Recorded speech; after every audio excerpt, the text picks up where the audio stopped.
भाजी बनवण्या अगोदर जर भेंडी भाजलीच नाही तर तुमची भाजीसुद्धा अगदी अशीच होते का, एकदम चिकट अशा पद्धतीने. तर आज आपण बघूया न भाजता भेंडी कशी करायची किंवा खरंच ती चिकट होते का.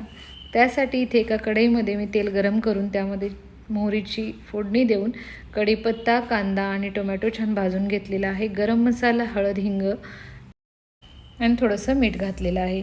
आता हे सगळं चांगलं भाजलं की याच्यामध्ये आपण न भाजता तशीच कट करून घेतलेली भेंडी घालणार आहोत.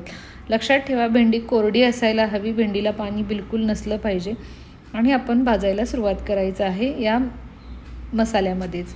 तर इथे बघा 2 ते 3 मिनिट भाजल्यानंतर अशा पद्धतीने भेंडी अगदी चिकट व्हायला सुरुवात होते. तर त्यानंतर पुन्हा आपण भेंडीला थोडा वेळ असंच भाजून घ्यायचं. त्याच्यामध्ये थोडंसं लाल तिखट घालायचं आणि अजून पुढचे 3-4 मिनटं याला असंच भाजून घ्यायचं. आणि त्यानंतर